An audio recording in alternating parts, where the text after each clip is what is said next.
Hey there, Agile Adventurer. Just a quick question. What if, for the price of a fancy coffee or half a pizza, you could unlock over 700 hours of the best Agile content on the planet? That's audio, video, e-courses, books, presentations, all that you can think of. But you can also join live calls with world-class practitioners and hang out in a flame war-free and AI slop-clean Slack with the sharpest minds in the game. Oh, and yes, you get direct access to me, Vasco, your Scrum Master Toolbox podcast. No, this is not a drill. It's the Scrum Master Toolbox membership.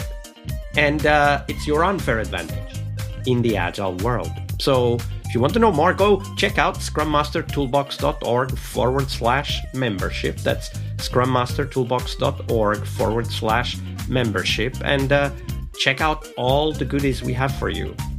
Do it now. But if you're not doing it now, let's listen to the podcast. Hello, everybody. Welcome to our Success Thursday. This week we have with us Alf Dobbert-Baums. Hey, Alf. Welcome back. Hello. So, Alf, Thursday is Success Thursday on the podcast, of course. But before we dive into that, do share with us, what's your favorite Agile retrospective format and why? Well, basically, I like the very classical one where we have the prime directive and then what was good, what did we learn, what should we change, and what still puzzles us. I think it was basically from, I don't know, I forgot it was one of the very first retro formats. I like that very much because it celebrates the successes, kind of, and it shares knowledge with the team. If you say, okay, what did we learn and how can we improve, of course, is in there, and what puzzles us is a very nice question because sometimes you just have some question marks in your head and you don't know what to do with it. But I think I want to stress one important thing is whenever you have agreed improvements, you should revisit them in the next retro. I think a lot of people don't do that, and I think it's a shame, basically, because that's at least what I do is that you revisit your agreed upon improvements and check, okay, is it still relevant? Did you do it? And if you did not do it, is it relevant, or can we forget about it? Because sometimes the world changes, or most of the time the world changes, and maybe that improvement is not relevant anymore. So, absolutely. And reflecting on that is as useful as reflecting or learning that the improvement had an impact, because when we look at improvements as experiments to be better, right? Like to become better, right. When they don't work, they give you a lot of information that is going to be useful to what to do next. So, well, when we think about the stuff that didn't work from the improvements we thought about last time, we're also learning. We're not learning that stuff worked. We're learning that stuff didn't work, but then we can ask why, what was missing, yes. What was too much, who didn't we involve but should have, who did we involve but should not, and so on and so forth. And that's very useful information for us to understand our system. Yes, definitely. And then we have the system again. Talking about systems, of course, we work within all of these systems, and we want to succeed as Scrum Masters. Before we do so, we first must define what that means. So, Alf, share with us, what does success mean for you as a Scrum Master? Well, for me, one thing is basically to come closer to the user. So it's a very nice story.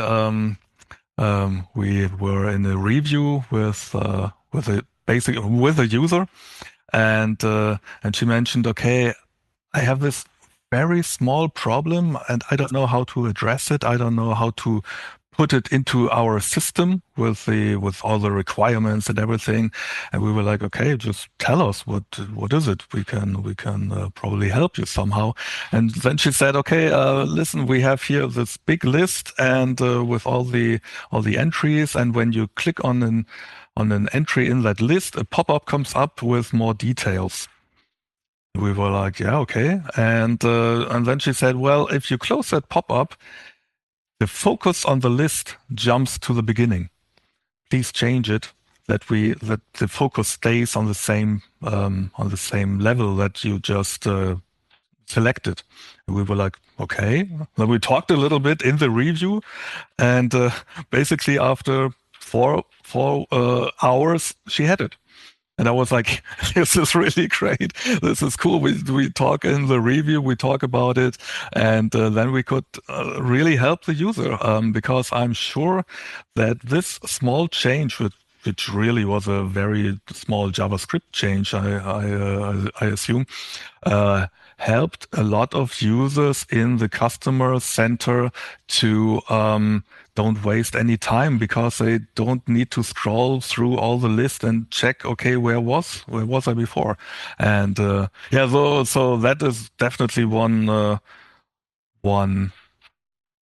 success story. So getting closer to the user, I think it's always very good to get the feedback from the user.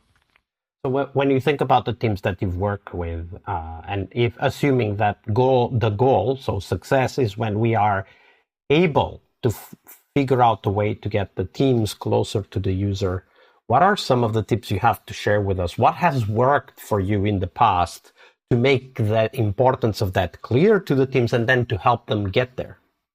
Well, for the review, for example, I would always say to the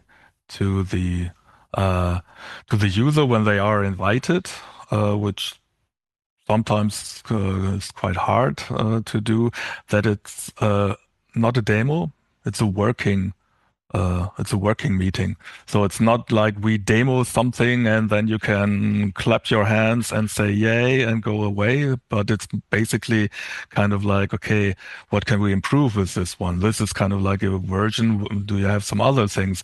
As I mentioned in the small story, we demonstrated some other feature and she said, well, yeah, this is good, but there's another thing. So this is what the review is about, basically, that the people can discuss things. And it's not kind of like, here's a demo and you could also do it in PowerPoint, basically. So yeah, that's what I would say. Yeah, absolutely. So when you think about So one of the difficult things that we have in many organizations, and I've heard this from many clients, is to create this vision of what are the benefits of meeting the user. Now, you started from the perspective in the reviews, invite the users in if possible. Okay, great. But there are many teams out there who still think that it's not possible, it's not easy, it's perhaps not the right thing to do. So when you work with teams, how do you help them understand the importance of meeting the users face to face? Well, it's basically that they get feedback. So, and But we get feedback from the product owner. Isn't that enough?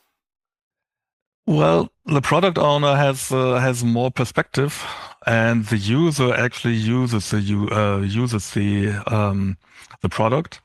So, I've never seen really where the product owner uses the software he helps build. So he's kind of like getting all the different stakeholders and maybe the market research and stuff like that. But it is definitely just very valuable if you get the actual user to come in and give some feedback. So yeah, because what I heard a lot of times from teams whenever we had that, they were quite surprised. How are the user really using the product? And sometimes they were not aware how difficult it sometimes is for the users, because the user always has a different use case. So they not only use our product basically, but the usage of our product is embedded into their work goals. So they may have also Excel open and other stuff open where we assume, only our screen is open, but no, it's not. So, and this is something that you hardly ever know. I once did a usability test for a different company, and it was really eye-opening how the software is used. It was really like, what? Why are you doing that? Click there, click there, click there. And nope, she would not click on there. And I was like, well, then we need to make the button bigger, basically. So yeah, it's very valuable. It's very and surprising insights, actually. So and whenever I succeeded in inviting the user, it was always very eye-opening, also for the developers, and it changed the product, the building of the product, because suddenly they had a real person behind it who is using that. And we don't need to software. guess how it's used anymore. No. Absolutely. Yeah, and basically, you can start with one user, and you don't need to carry in like 15 users, but you can start small and expand on that. Yeah. So for those of you interested in what Alf just described, there's a great book called Shift from Product to People by Michael Dougherty and Pete Oliver Kruger. And they have a technique they describe called usability theater. And it is exactly how it sounds like. You get users to use your product and you observe them just like you would be observing a theater play. So make sure you check that out. The link is in the show notes for those of you who want to know more. Alf, thank you very much for sharing that with us, and I'll see you tomorrow. All right. Bye-bye. All right, I hope you liked this episode. But before you hit next episode, here's the deal. This podcast is powered by people like you, the members who wanted more than just inspiration. They wanted real tools and real connection to people who are practicing Agile every day.